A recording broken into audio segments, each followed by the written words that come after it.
घटना होता है 2 तारीख को रात को 12 बजे के बाद और आवेदन पड़ता है 3 तारीख को। 3 तारीख केस होता है 10 तारीख 10 तारीख को। यही ना नाजायज हो रहा है तुरकोलिया थाना में। मैं एसपी साहब को ध्यान आकर्षित करना चाहता हूँ आपके माध्यम से। एसपी साहब इस पर भी करे, नहीं तो यहाँ से बहुत ज्यादा संख्या में एसपी साहब के यहाँ लोग जाने के लिए तैयार है। अच्छा, ये सारी जानकारी मिल रही है कि अनीता देवी के साथ में मारपीट हुआ, उसके बाद जो है अरुण यादव को और उनके 2 भाई को इस एफआईआर में नाम जोड़ दिया गया है। ये घटना है 2 तारीख को और 10 तारीख को थाना में रजिस्टर्ड हो रहा है। इसमें क्या कहिएगा? नजरअंदाज करने वाला, कानून को नहीं मानने वाला थाना प्रभारी है, जो भी इसका पदाधिकारी है, जो आईओ है, उस पर कार्रवाई होनी चाहिए। थाना के स्टाफ लोग उस आवेदन को बदल करके और किस साजिश के साथ किस दबाव में ये वह बताएंगे, क्योंकि हमको जानकारी नहीं है। उसके बाद 10 तारीख पर आवेदन बदल करके हम तीनों भाइयों को इसमें राजनीति की साजिश के तहत फंसाया जाता है। तो उनसे मेरा आग्रह है कि इसकी जांच करें, अपने स्तर से जांच करवाएं कि जो दोषी हो, अगर हम दोषी हैं तो हम लोग आत्मसमर्पण करने के लिए तैयार है। अगर झगड़ा में मेरी परछाई भी होगी, गाँव के सारे लोग आप पूछे भी हैं, तो पूछ लीजिए कि अगर हम दोषी हैं तो हम आत्मसमर्पण करने के लिए तैयार हैं, इसमें कहीं से दिक्कत नहीं है। और अभी हम मौजूद है तुरकौलिया थाना क्षेत्र के जयसिंहपुर पूर्वी के करमवा गांव में। अभी हम मौजूद है, देखिए अभी यहाँ पे जो है पंचायती सभा है और पंचायती सभा में हम किस लिए आए हैं आपको सारी जानकारी दूंगा। यहाँ आने के बाद मुझे जानकारी ये मिला है कि 2 जून को जो है शादी था जिसमें बारात आया था यहाँ पे, और उसके बाद जो है बताया जा रहा है कि उस बारात में मारपीट हो जाता है। जब मारपीट 2 तारीख को होता है तो 3 तारीख को जो है पेपर में ये आता है कि जो लोग भी मारपीट किया है उसका नाम जो है नामजद पेपर में लिस्ट आता है कि ये मार किए हैं। थाना में शायद से आवेदन भी पड़ता है और उसके बाद पता ये चलता है कि जो मारपीट किए हैं उनके साथ साथ जो है 10 तारीख को थाना में 3-4 लोग और उसमें नाम जोड़ दिया जाता है। उसके बाद में यहाँ पे जब पंचायती बैठाया गया है और किस लिए बैठाया गया सारी जानकारी यहाँ के ग्रामीण के लोगों से लूंगा और जिनके ऊपर जो एफआईआर हुआ है उन लोगों से भी बात करने का प्रयास करूंगा। सबसे पहले आप बताइए, सारी जानकारी को आप बताइए कि कैसे मतलब यहाँ पे किस लिए सभी लोग आए हुए हैं। सभी लोग तो आप बता ही रहे हैं, आपके भी माध्यम से आप देख ही रहे हैं कि पंचायत के लिए आया है लोग, यहाँ गलत नाम तरह से नाम जोड़ दिया गया है। आपके बहन का बताया था? मेरे बहन उसी में झगड़ा मारपीट हुआ? जी उसी में मारपीट हुआ था। अच्छा, पूरा प्रकरण बताइए कि कैसे मतलब मारपीट हुआ और कैसे अरुण यादव का नाम आ गया और इनके 2 भाई का और नाम जोड़ दिया? देखिए 11:30 बजे करीब मार हुआ वो। अच्छा, 11:30 बजे उस समय मेरा कंडक्शन चल रहा था अंदर। अच्छा, मेरा पूरा फैमिली लेकर अंदर थे, हम लोग अंदर थे। अच्छा, तो ना उधर से 12:30 बजे करीब में उधर से बाहर निकले लो तो सुने लो तो मार हो गया था। अच्छा, ये मार कैसे हुआ था, किससे हुआ था? ऑर्केस्ट्रा में हुआ था, वो नहीं बता सकते किससे हुआ था मार। मैंने ऑर्केस्ट्रा फर्स्ट ऑर्केस्ट्रा मार हुआ था। अच्छा, ऑर्केस्ट्रा में मार हुआ था तो अनीता देवी ऑर्केस्ट्रा देखने गई थी? नहीं तो वो नहीं गए थे, तो उनके साथ बताया जा रहा है कि मारपीट हुआ है महिला के भैया साथ? उतना नहीं बता सकते हैं। हम तो अंदर थे पूरा फैमिली, तो उस समय हम अपने जग में लगे थे लोग। अच्छा, अब बाजार पर मार हुआ। अच्छा, ओके, हम लोग निकले 12:30 बजे के अंदर से तो मार हो गया था। उसके बाद हमको मालूम चला कि मार हुआ है। अच्छा, जब ऑर्केस्ट्रा में मार हुआ तो अरुण यादव वहाँ पे ऑर्केस्ट्रा देखने गए थे? नहीं तो लगभग 10 बजे करीब वहाँ मेरे द्वार पर से निकल गए थे। अरुण जी 10 बजे आपके द्वार से निकल गए थे? बारात लग गया दुआरी, ओकरा निकल गए वो।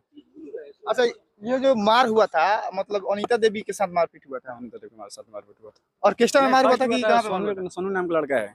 अच्छा, वो बाजार पर मार किया था ऑर्केस्ट्रा में। अच्छा, ओकरा वहाँ से क्या क्या वो उतना कंफर्म मालूम नहीं है। यानी कि कहीं भी अभी सच्चाई नहीं पता चल रहा है, महिला से ऑर्केस्ट्रा में कैसे मार हो नहीं, जाएगा? और महिला से ऑर्केस्ट्रा में मार नहीं हो सकता है। फर्स्ट ऑर्केस्ट्रा में सोनू कुमार से, ओकरा बाद एक इधर लड़का था उससे मार हुआ। अच्छा, ओकरा बाद द्वार पर आके किसे झगड़ा हुआ उतना कंफर्म नहीं था। हम लोग पूरा फैमिली अंदर थे, लोग कनेक्शन चल रहा था। कनेक्शन से निकले लो तब कंफर्म मालूम चला कि झगड़ा हुआ है। अच्छा, ये सारी जानकारी मिल रही है कि अनीता देवी के साथ में मारपीट हुआ, उसके बाद जो है अरुण यादव को और उनके 2 भाई को इस एफआईआर में नाम जोड़ दिया गया है। ये घटना है 2 तारीख को और 10 तारीख को थाना में रजिस्टर्ड हो रहा है केस। इस पे क्या कहिएगा? कंफर्म कोई नहीं है।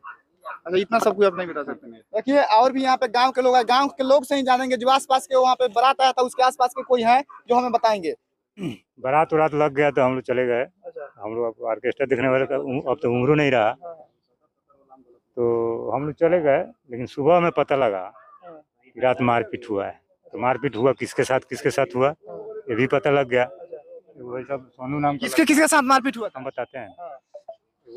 सोनू नाम का लड़का है, इधर अच्छा, सामने वाला घर है। हाँ, सब ऑर्केस्ट्रा देख रहा था। ऑर्केस्ट्रा में और सिगरेट उरेट पीने के चलते धुआं फेंक रहा था सब किसके मुंह पर। उसी में थोड़ा सा कहा कही हुआ, उसके बाद दोनों तरफ से धबड़ा धबड़ी हो गया। अच्छा, इधर जो नवनीत है, कौन कौन लिखा है सभी, दिलीप का भतीजा होती है। और वो झगड़ा सब खत्म हो गया। उधर से फिर रास्ता में फिर इधर झगड़ा हुआ इधर से, और झगड़ा हुआ तो उसी सब के बीच में हुआ। उसमें कहीं से कोई महिला तैला, बाद में कहीं मारपीट हुआ, दोबारा मारपीट इधर सड़क वड़क में किया सब। उधर से ऑर्केस्ट्रा था वहाँ बरुपिया बाजारवा पर, तो उधर से इधर आके फिर किया इस बाउंड्री का बगल में। तो वहाँ सब थोड़ा सा महिला भी हो जाता है सक्रिय ना, जो हमारा कोई आदमी तो नहीं है उसमें, हमारा लड़का तो नहीं गया है उसमें। उसी देखा देखी के क्रम में ये चली गई होगी जी अनीता देवी नाम की जो महिला है। उसमें भी थोड़ा झटका उटका लगा होगा, छुड़ाने उड़ाने में, छुड़ाने वालों को भी लगता है चोट, झटका लगा उसको नाक से शायद खून गिरने लगा। केस हुआ तो फर्स्ट जो आवेदन पड़ा उसमें 5 आदमी का नाम था जो झगड़ा में सम्मिलित था।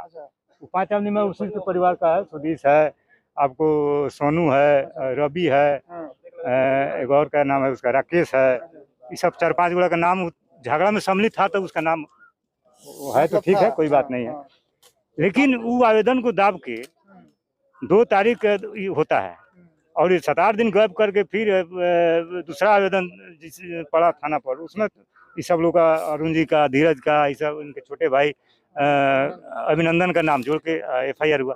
हमको कहने का मतलब है जो प्रथम जो आवेदन पड़ा थाना पर, उस आवेदन को एडमिट क्यों नहीं किया थाना प्रभारी? सबसे घटिया और सबसे मैंने कहा जाए, मैंने कानून को करने वाला, नजरअंदाज करने वाला, कानून को नहीं मानने वाला थाना प्रभारी है, जो भी इसका पदाधिकारी है, जो IO है, उस पर कार्रवाई होनी चाहिए कि प्रथम जो आवेदन पड़ा उस पर कार्रवाई क्यों नहीं हुआ, उस पर जांच पड़ताल क्यों नहीं हुआ।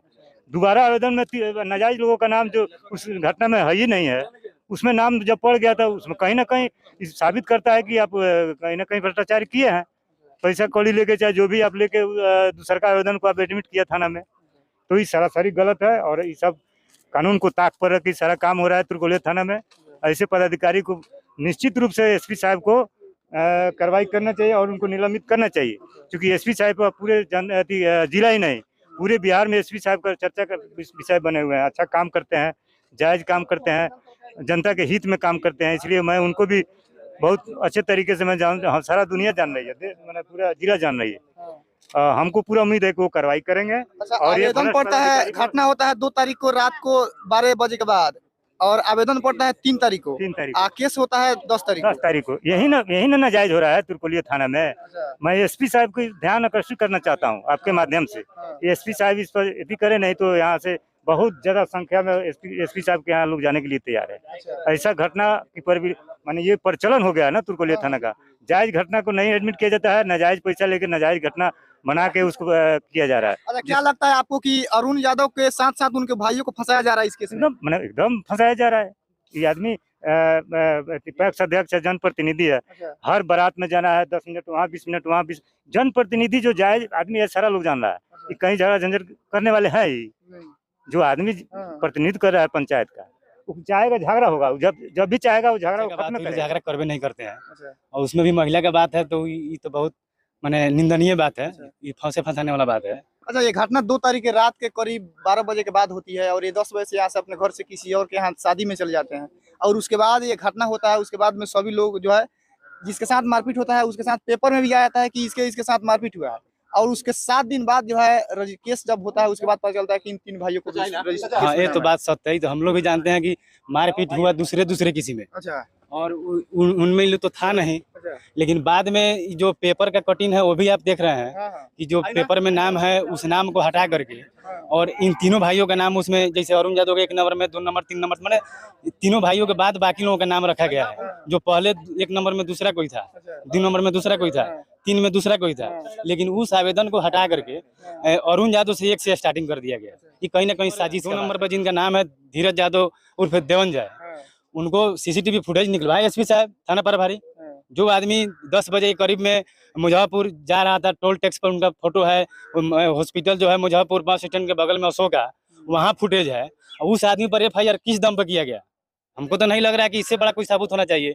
लोकेशन भी आपको मिल जाएगा, CCTV में मिल जाएगा, अब इससे बड़ा सबूत हमको नहीं लग रहा कि कुछ चाहिए, अगर सच्चाई है तो। देखिए, आपको मैं बता दूं तो 2 तारीख का घटना है। 3 तारीख के सुबह में आवेदन पड़ता है। आवेदन में साफ साफ जो नाम होता है, जिसके साथ मारपीट होता है, पेपर में भी नाम आ जाता है, पेपर में न्यूज निकल जाता है कि फलना आदमी के साथ जो है घटना हुआ है, और उसके बाद 7 दिन बाद उसको केस को जो है रोक दिया जाता है, और रोकने के बाद 10 तारीख को अरुण यादव को और उनके 2 भाई को जो है इस केस में फंसा दिया जाता है। उसके बाद में जो है, जब ये अरुण यादव को पता चलता है कि हमारे ऊपर केस हो गया है, तो उसके बाद में जब ये सभा बैठाते हैं, तो सभा में बुलाया जाता है, तो सभा में भी वो लोग आने के लिए तैयार नहीं है। और अभी हम सभी ग्रामीण के लोगों से जाने की आखिर घटना क्या थी, तो घटना में साफ साफ यही दिख रहा है कि अरुण यादव उस घटना में थे ही नहीं, जबकि उनको जो है फंसाया जा रहा है, उनके ऊपर झूठा FIR करके उनको मतलब नीचे गिराना चाहता है लोग, उनके जो भी लोग है जो किया है। बाकी अब हम जानते हैं अरुण यादव से बात करते हैं कि आखिर इस मैटर में जो है क्या सच्चाई है, ये घटना कैसे आपके ऊपर एफआईआर हो गया है। देखिए, हमको भी कल मालूम चला है कि हमको एफआईआर, क्योंकि हम झगड़ा में थे तो हमको इससे पीछे जाना ही नहीं था कि भाई किस पे एफआईआर हुआ किस पर नहीं हुआ, हमको क्या मालूम था, इसलिए हम इस झगड़ा में थे नहीं, तो इसके बारे में हम क्या जानेंगे कि झगड़ा कैसे हुआ, एफआईआर किस पे हुआ, हमको कुछ मतलब। लेकिन कल एक परसों शाम में हम पटना में गए, पटना थे हमारे चाचा जी हैं पार्श्वनाथ राय जी, इनका थोड़ा तबियत खराब था, तो किडनी के डॉक्टर से डॉक्टर कुमार राजेश रंजन पटना उनको दिखाने गए, तो वहीं पर हमको फोन गया, मालूम चला कि आपके ऊपर एफआईआर हो गया है, गांव में जो 2 तारीख को झगड़ा हुआ था, तो हम तो बहुत चौक हो गए भाई। 2 तारीख को झगड़ा हुआ था, इसका तो हाँ। आपको जानकारी होगा। ये तो जानकारी है, क्योंकि हम 2 तारीख को जो बारात आई थी, तो उस दिन क्या हुआ कि हमने दरवाजे पे थे। अब होता है कि जो भी न्योता हमको देता है पंचायत में जनप्रतिनिधि के नाते, वहाँ 2 मिनट के लिए जाए, 10 मिनट के जाए, मतलब जो भी समय मिलता है, एक रात में 10-10 कार्ड होता है, 12 कार्ड होता है, सुबह 6 बजे तक हम रात में लड़का से मड़वा में जाके मिलते हैं, अंततः मतलब मिलते ही हैं, चाहे उसके लिए जो भी हो, मतलब पहुंचते हैं तो जनप्रतिनिधि के नाते। तो उसी कार्यक्रम में हम अपने उस दिन दरवाजे पर थे, तब तक यहाँ एक छोटा सा रथ वाले से गाँव के किसी बच्चा से झगड़ा हो गया। तो उसमें लड़की वाले के जो भाई हैं, लड़की के भाई हमको फोन किया, जय जी कि भैया एगो झगड़ा हो गया, 112 आयल बा, तनी आई। तो मेरे घर के बगल में था, वहीं से बारात लग रहा था, तो वहाँ गए थे, अरुण जय सर थे 112 के, वहीं आए थे, तो उनसे बोले कि सर लड़का सा नॉर्मल हुआ होगा, मामला समझा दिए। तो हमको फोन किया था, इसलिए ठीक है सर, फोन किया था, आपका आना फर्ज है, तो समझा जाके कोई मतलब कोई दिक्कत नहीं हुआ। अरुण जय सर चले गए, और ये लोग बोला जाए कि भैया रुक जाइए, हमको ना हमारा बारात जाएगा, श्याम तो हम आए, तो ना रुक जाएंगे, झगड़ा हो जाए, कौन बारात में बहुत अति वाला तो अब रुक जाए। तो हम बारात यहाँ से लेकर दुआरी पे उमरा, क्योंकि बगल में उनका भी घर है, दुआरी पे बारात लग रहा था, द्वार पूजा जब होने लगा तो हम वहाँ बैठे थे, और द्वार पूजा जब मैंने अंतिम हुआ, तो वहाँ से हमको जाना था बीतहा, अजय भैया आए हुए हैं, उनके भतीजा का शादी था बीतहा में, तो वहाँ पे हम आए, वहाँ से हमारे साथ है दिनेश जी और एक जटारा के हैं राकेश जी, तो तीनों आदमी एक ही साथ वहाँ से निकले, और हमारे द्वारा पे ही उनका गाड़ी था, उनका दिनेश जी का, तो यहाँ से ही अपने गाड़ी से निकाले, हम अपने कार से, अपने एक मित्र है कामेश्वर जी, उनको बिठाए, और यहाँ से हम चले गए भीतहा के लिए। ये लोग अपने रास्ते में रह गया, हम आगे चले गए। वहाँ गए तो लगभग वहाँ पहुंचे 11 बजे के आसपास। तो वहाँ गए तो बच्चा जो दूल्हा था, दूल्हा अभी संजोग से अभी स्टेज पर से उतर रहा था, तो स्टेज पर गया, अपने मोबाइल से हमारा फोटो खींचा, मतलब दूल्हा के साथ जो फोटो खिंचाता है, वो जो फोटो होता है, फोटो खिंचाया, और वो अपने मोबाइल से हमको 11:21 पर अपने मेरे मोबाइल पर डाला। और उसके बाद तब वहाँ से जब फोटो खिंचाया, तब तक मिले उनके चाचा जी, सब लोग, उसके पिताजी, तो ये बोला कि अरुण जी चल, कन्या निरीक्षण होने जा रहा है, तो हम लोग कन्या निरीक्षण में गए। वहाँ से निकलने के बाद हम लोग एक साथ खाना खाए, और खाना खाने के बाद वहाँ से भैया सी जाते, लेकिन लगभग 1:30 बज रहा था, 1:30 बजे जब बोले भैया हमको अब जाने दीजिए, बहुत रात हो गया। तो वहाँ तो और आवेदन जो पड़ा था उसी का, चूंकि हिंदुस्तान वाले गलत नहीं निकालते हैं, तो निकाले जो आवेदन पड़ा उसी के आलोक में पेपर में निकाले। लेकिन उसके बाद पता नहीं कैसे थाना के स्टाफ लोग उस आवेदन को बदल करके, और किस साजिश के साथ, किस दबाव में, ये वह बताएंगे, क्योंकि हमको जानकारी नहीं है। उसके बाद 10 तारीख पर आवेदन बदल करके हम तीनों भाइयों को इसमें राजनीति की साजिश के तहत फंसाया जाता है। चूंकि उस दिन मेरा भाई मुजफ्फरपुर चला गया था, मजला भाई, वहाँ पे हमारे चाचा जी एडमिट थे अशोका होटल में, हॉस्पिटल में, तो वहाँ उनको डिस्चार्ज होना था। तो अर्जुन अपने गाड़ी से 8:46 में यहाँ से लेकर गया है, और उसका एसपी महोदय से आग्रह है कि उसका टोल टैक्स पे फुटेज होगा, सब कुछ ठीक है। आप देखिए, और हम भी 3 तारीख को आवेदन पड़ता है, अब 10 तारीख को केस होता है, ये भी बहुत बड़ी एकदम बहुत बड़ा सवाल पैदा करता है कि आखिर इसमें साजिश नहीं तो ऐसा हुआ क्या। और उसमें एक और आपको बता दें कि आवेदन जो पड़ता है, अनिता देवी जो केस करती है, अनिता देवी जो केस करती है, उस पे अनिता देवी के घर में, अब तो सबके घर में मोबाइल है, 4-5 मोबाइल सब कोई रखता है, तो उसमें क्या है कि उस आवेदन पर उनके घर का नंबर नहीं है, उस आवेदन पर पूर्व मुखिया जो है दिलीप यादव जो साजिश करता है, उनके भतीजा का नंबर है।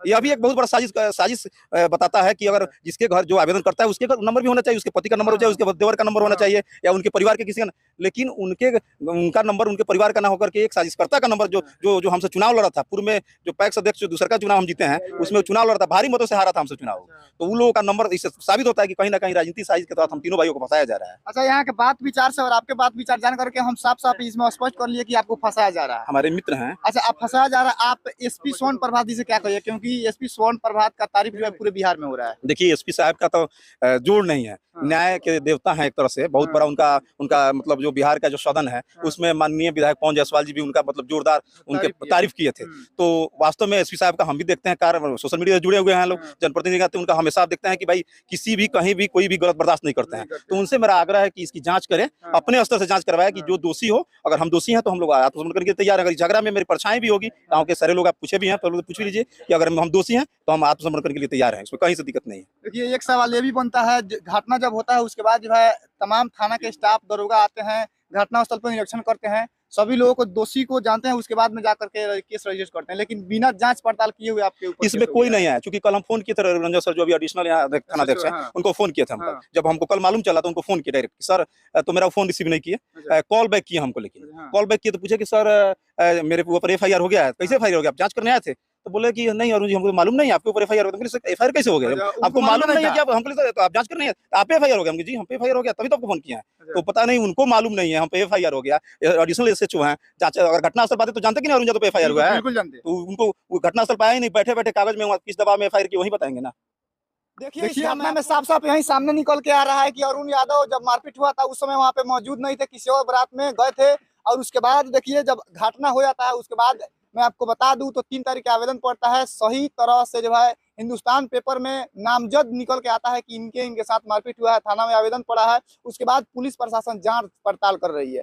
लेकिन उसके 7-8 दिन बाद जो है अरुण यादव के साथ उनके 2 छोटे भाई को जो है फंसा दिया जाता है, केस में नाम लिख दिया जाता है, केस रजिस्टर्ड होता है। तब जो है सभी गांव के लोग यहाँ पे पहुंचकर पंचायती बैठाते हैं कि यहाँ पे जो घटना हुआ है, मारपीट हुआ है, वहाँ के लोग सभी लोग आए और इस पे बात विचार किया जाए। लेकिन कोई यहाँ पे आता नहीं है और सभी लोग जो है सही बैठे हुए हैं। उसके बाद हम लोग को जानकारी दिए कि आइए आप लोग सच्चाई को दिखाने का प्रयास करिए। तब हम लोग यहाँ पे आकर के सच्चाई को दिखा रहे हैं। बाकी यहाँ के मोतिहारी डिस्ट्रिक्ट के एसपी सोन प्रभात से हम कहना चाहेंगे कि इस घटना को बारीकी से निरीक्षण करके जो दोषी है, इसमें साफ साफ दिख रहा है कि थाना से और जो पीड़ित है उनके दोनों तरफ से जो है कहीं ना कहीं मिलता जुलता है। उसके बाद ही इनको फंसाने का साजिश बहुत बड़ा रचा गया है। बाकी इस वीडियो को आप सभी तमाम जनता से निवेदन है कि ज़्यादा से ज़्यादा शेयर कर दीजिएगा।